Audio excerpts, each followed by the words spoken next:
Echoes in the void. The silence of deep space was broken by the soft hum of the Zephyrian scout ship whispered truth as it drifted through the outer edges of human territory. Captain Lyra Voss stood at the command console, her silver skin reflecting the blue glow of the navigation displays.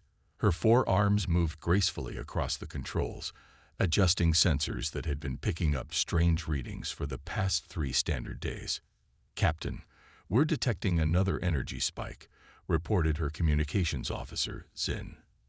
The young Zephyrian's voice carried a note of concern that made Lyra's head turn sharply. "This one's stronger than the others, much stronger."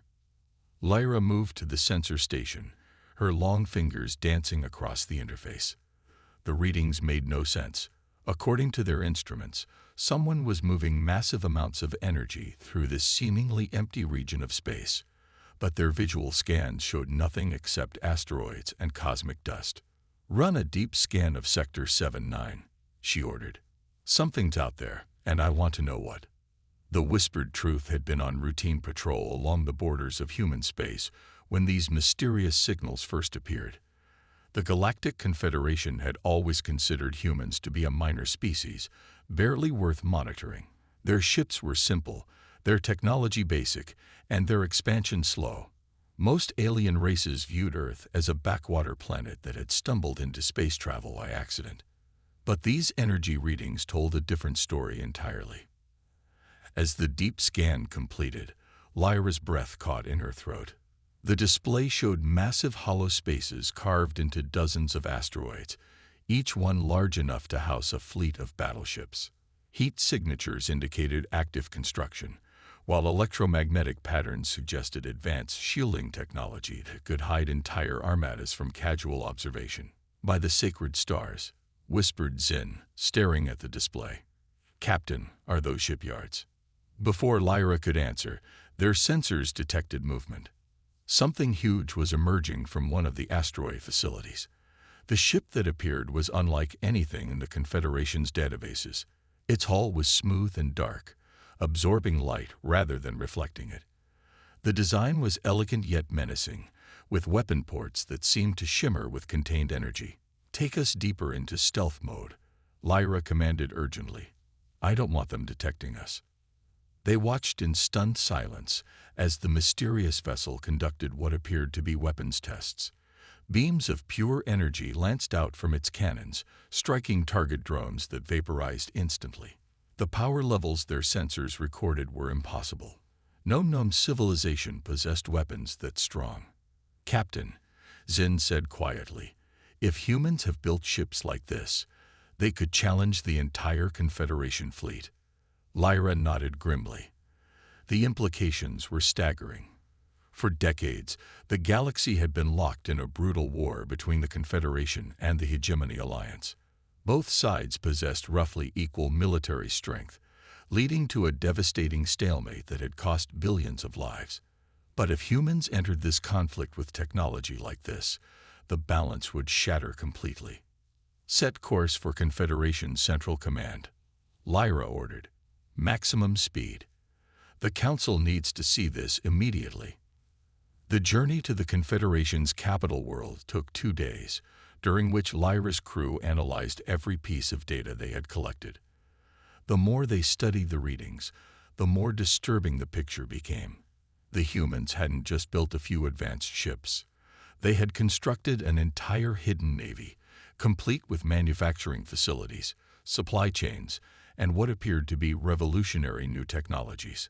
When the whispered truth finally docked at Central Command, Lyra rushed directly to the Emergency Council chambers.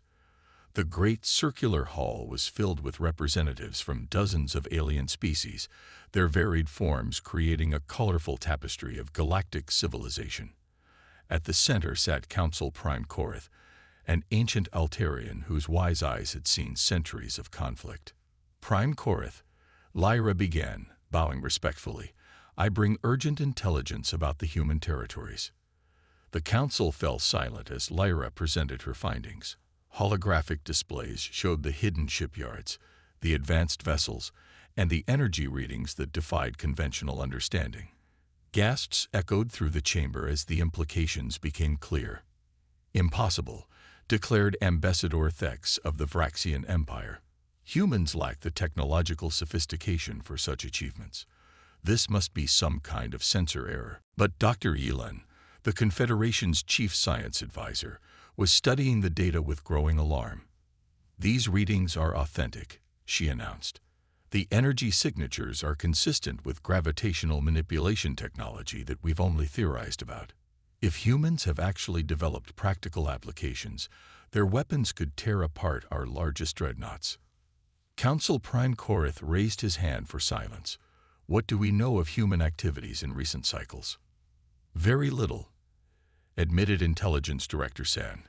"We've monitored their public communications and trade activities, but they've been surprisingly quiet about military developments. Now we know why." The debate that followed was heated and desperate. Some council members wanted to demand immediate inspections of human space. Others suggested preemptive strikes to eliminate the threat before it could be deployed. But a few wise voices urged caution. "We don't know human intentions," warned Ambassador Keela of the Peaceful Meridian Coalition. "Perhaps they built these weapons for defense, not conquest." "Defense against what?" snapped Ambassador Thex. "The only major conflict in this region is our war with the hegemony. If humans join that fight, they'll tip the scales toward whichever side they choose." While the council debated, something else was happening in the depths of space around Earth. Admiral Sarah Chen stood on the bridge of the ESS Prometheus, humanity's most advanced battleship, reading reports that made her jaw tighten with concern. Earth's intelligence services had intercepted alien communications discussing human military capabilities. The galaxy's major powers were taking notice, and that could mean trouble. "Admiral," reported her aide, Lieutenant Commander Torres, "we're receiving encrypted transmissions from our deep space monitoring stations. Multiple alien vessels have been detected near our outer territories." Sarah nodded grimly. She had been expecting this day for years. Earth's leaders had made a calculated decision decades ago to develop advanced military technology in secret while maintaining the appearance of a peaceful, relatively primitive civilization. The strategy had worked well, allowing humanity to build strength without triggering preemptive attacks from established galactic powers. But secrets couldn't be kept forever. "What's the status of Project Sanctuary?" Sarah asked. "All fleets are ready for deployment," Torres replied. "The asteroid shipyards have completed construction of the 7th Battle Group. We now have enough firepower to challenge any known military force in this sector." Sarah walked to the observation deck, gazing out at Earth's blue marble hanging in the darkness. Somewhere out there, alien councils were debating humanity's fate, probably deciding whether to treat Earth as a threat or an opportunity. What they didn't understand was that humans had built their hidden navy not for conquest, but for survival. The galaxy was a dangerous place, filled with aggressive species and ancient conflicts. Earth's leaders had studied these conflicts carefully, learning from the mistakes of other civilizations that had been conquered or destroyed because they were unprepared for the realities of galactic politics. Humanity would not make the same error.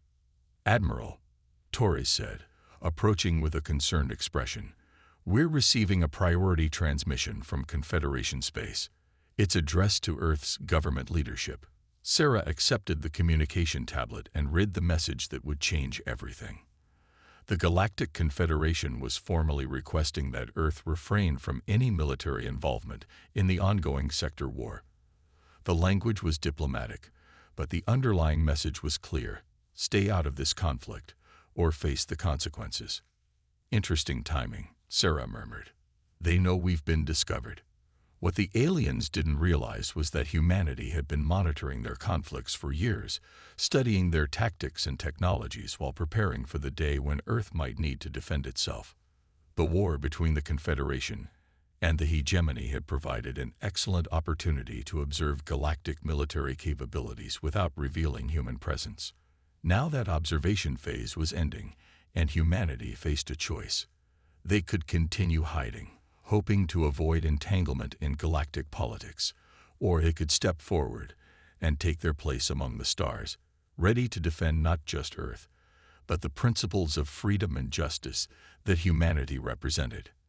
As Sarah prepared her response to the Confederation's message, she smiled slightly. The aliens had issued their warning, trying to keep humanity out of their war. But they had no idea what they were really dealing with. Humans didn't just build weapons or ships. They built hope, determination, and an unshakable resolve to protect what mattered most. The galaxy was about to learn that sometimes the greatest strength comes from those who choose their battles carefully, fight for the right reasons, and never give up when the stakes are highest. Earth's response would surprise everyone, including the aliens who thought they understood human nature. The silence was about to be broken, and when it was, the echoes would reach every corner of the galaxy. When silence breaks, 3 days after the Confederation's warning reached Earth, Admiral Sarah Chen stood before the Global Defense Council in Geneva, her uniform crisp and her expression resolute. The assembled leaders of humanity represented every nation, every continent, and every philosophy that had shaped Earth's journey to the stars. Today, they would make a decision that would echo through galactic history. "The aliens fear us," Sarah began, her voice carrying clearly through the chamber, "but not for the reasons they think. They see our weapons and imagine conquest. They witness our preparations and assume aggression. What they don't understand is that everything we've built has been designed for one purpose: protecting not just humanity, but the innocent everywhere." President Martinez of the Earth Federation leaned forward. "Admiral, your assessment of the galactic situation." Sarah activated the holographic display at the center of the room. Star charts appeared, showing the current war zone where Confederation and hegemony forces have been destroying each other for decades. Red markers indicated recent battle sites, while yellow zones marked civilian populations caught in the crossfire. "The war has reached a critical phase," Sarah explained. "Both sides are depleting their resources, and desperate commanders are targeting civilian infrastructure to break enemy morale. In the past month alone, 17 non-military colonies have been attacked. Over 2 million sentient beings have died, including families and children who had nothing to do with this conflict." The room fell silent as the implications sank in. Director Kim of Earth's Intelligence Service spoke next. "Our deep space monitoring stations confirm that both sides are preparing for a final push. Winner takes all, with no regard for collateral damage." Chancellor Okonkwo of the African Union asked the question everyone was thinking. "What are our options?" Sarah's expression grew determined. "We can continue hiding while millions die, or we can use our capabilities to end this war quickly and decisively. Not by choosing sides, but by forcing both sides to choose peace." Meanwhile, in Confederation space, panic was spreading through the highest levels of government. Captain Lyra Voss had returned from another reconnaissance mission, with even more disturbing news. The human fleets were moving, emerging from their hidden bases, and taking positions along the war zone's borders. "They're not heading toward us or the hegemony," Lyra reported to the Emergency Council session. "They're positioning themselves to intervene in active battle zones. Our analysts believe they intend to stop the fighting, not join it." Council Prime Korath studied the tactical displays with growing amazement. "How many ships are we tracking?" "Over 300 confirmed vessels," replied Intelligence Director San. "And our sensors suggest that's only the advance force. The main fleet is still hidden behind some kind of advanced stealth technology." Ambassador Thex of the Vraxian Empire slammed his appendage on the table. 300 ships. Our entire battle fleet consists of less than 200 vessels, and half of those are currently engaged with hegemony forces. If humans have that many advanced warships, they could dominate this entire sector." But Dr. Helen, who had been studying human communication intercepts, raised her hand for attention. "Council members, I believe we may have misunderstood human intentions. Their diplomatic channels are broadcasting messages about protecting civilian populations and ending the war through negotiated settlement. This doesn't sound like a conquest fleet." The debate was interrupted by an urgent communication from the front lines. Admiral Vex of the 4th Confederation Fleet was reporting strange contacts near the Proxima battleground, where Confederation and hegemony forces had been locked in brutal combat for 6 months.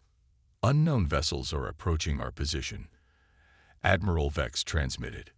They don't match any known ship designs, but their energy signatures are massive, requesting immediate reinforcements. Council Prime Korath opened a direct channel to the fleet. "Admiral, describe these vessels." "They're beautiful," came the unexpected reply. "Sleek, powerful, but not menacing. And Prime, they're broadcasting on all frequencies in multiple languages, including ours. The message is simple: cease fire immediately.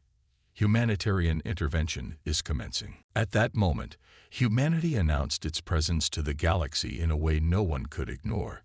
Across 17 different battle zones, human ships appeared simultaneously, their advanced stealth systems disengaging to reveal formations that took every observer's breath away. The vessels weren't just technologically superior, they were works of art. Each ship seemed to flow like liquid metal, their hulls inscribed with symbols representing peace, hope, and protection in dozens of languages. Instead of bristling with weapons, they projected powerful defensive fields that could protect entire fleets from hostile fire. Admiral Sarah Chen stood on the bridge of the Prometheus as it emerged near the largest battle in the sector. Confederation and hegemony forces had been hammering each other for 3 days straight, with neither side able to gain advantage. The space around them was littered with debris from destroyed ships and the bodies of thousands of brave soldiers who had died for causes they barely understood. "Open communication channels to all vessels in this area," Sarah commanded. "Full spectrum, all languages." Her image appeared on the screens of every ship in the battle zone, human and alien alike. She stood straight and proud, but her expression was compassionate rather than threatening. "This is Admiral Sarah Chen of the Earth Defense Force," she began. "For too long, this galaxy has torn itself apart through endless war. Today that ends. Not through conquest, but through choice. You can continue fighting and destroying each other, or you can choose peace and work together to build something better." The response was immediate and chaotic. Some ships powered down their weapons in amazement, while others prepared to fire on the human vessels. But Admiral Sarah was ready. "Computer, activate Project Sanctuary," she said quietly. Across the battle zone, the human ships began to glow, not with the angry red of weapons charging, but with a soft blue light that seemed to pulse with life itself. The light spread outward, washing over every vessel in the area, and something miraculous happened. The hostile weapon systems on both Confederation and hegemony ships simply stopped working. Not destroyed or damaged, but gently neutralized by energy fields that interfered with their targeting systems and power cores. The ships remained fully functional for navigation and life support, but their ability to harm each other had been temporarily removed. "How is this possible?" whispered Admiral Vex, staring at his tactical displays in wonder. Sarah's voice carried across all communication channels. "Human technology has focused not on building better weapons, but on building better defenses. We learned long ago that the strongest victory comes from protecting life, not destroying it." On the bridge of a hegemony cruiser, Commander Zilak found himself speaking for the first time with his Confederation counterpart, Admiral Vex. The communication channels that had carried only threats and tactical data for months now carried something else: curiosity. "Your weapons are offline too?" Admiral Vex asked. "Completely neutralized," Commander Zilak confirmed. "But my crew reports that our damaged systems are actually being repaired by some kind of energy field from the human ships." It was true. The blue energy surrounding the human fleet wasn't just preventing violence. It was actively healing the wounded ships and their crews. Medical emergencies that would have meant death in the harsh environment of space were being resolved as the human energy fields accelerated natural healing processes and stabilized failing life support systems. Dr. Marcus Webb, aboard one of the human medical ships, monitored the healing process with pride. This was what humanity had really been building in those hidden shipyards, not just weapons of war, but tools of compassion. Ships that could end conflicts without massive casualties, technologies that could heal instead of harm, and diplomatic solutions backed by strength used wisely. Back on Confederation Central Command, Council Prime Korath watched the unprecedented events unfold with growing amazement. "They're not conquering," he said softly. "They're teaching." Captain Lyra Voss, monitoring from her scout ship, sent a message that summed up what everyone was feeling. "Prime, I think we've been looking at this all wrong. Humans aren't trying to dominate the galaxy. They're trying to save it." The transformation wasn't instant, but it was inevitable. As hours turned to days, something remarkable happened in the battle zones where human ships maintained their peaceful presence. Confederation and hegemony forces began talking to each other, sharing resources to repair their ships, and working together to establish communication with the mysterious humans who had changed everything. Admiral Sarah received delegations from both sides aboard the Prometheus. The meeting was historic, the first time in decades that Confederation and hegemony representatives had sat at the same table without trying to kill each other. "Why?" asked Admiral Vex. "Why did you intervene? Your species could have remained hidden and safe." Sarah looked out at the stars through the observation deck's transparent aluminum windows. "Because hiding isn't living," she said simply. "Earth learned long ago that true security comes not from being the strongest, but from making everyone else stronger too. When we watched your war destroying innocent lives, we had to act." Commander Zilak, still suspicious despite everything he had witnessed, asked the hard question. "What do you want in return?" Sarah smiled. "Nothing except the chance to work together. Humanity has technologies that can benefit everyone. Medical advances that can extend lifespans across species. Agricultural techniques that can feed entire worlds. Energy systems that can power civilizations without depleting natural resources. But we can't share these gifts while you're too busy fighting each other to listen." The negotiations that followed weren't easy, but they were honest. For the first time in the Galactic War, both sides found themselves discussing not how to defeat their enemies, but how to build a future worth living in. Human mediators, trained in conflict resolution techniques developed through centuries of Earth's own struggles with war and peace, helped bridge gaps that had seemed impossible to cross.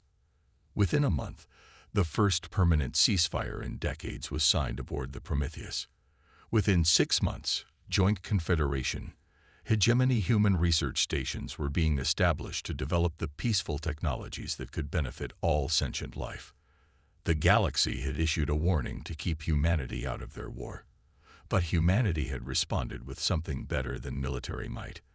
They had offered hope, wisdom, and the revolutionary idea that the strongest civilizations are those that lift others up rather than tearing them down. As Admiral Sarah Chen stood once again on her bridge, watching former enemies work side by side to build a better future, she reflected on the journey that had brought them to this moment. Earth had spent decades preparing for war, but had chosen to wage peace instead. The silence had been broken not by the thunder of weapons, but by the quiet voice of compassion speaking truth to power. The galaxy would never be the same, and that was exactly what humanity had hoped for all along.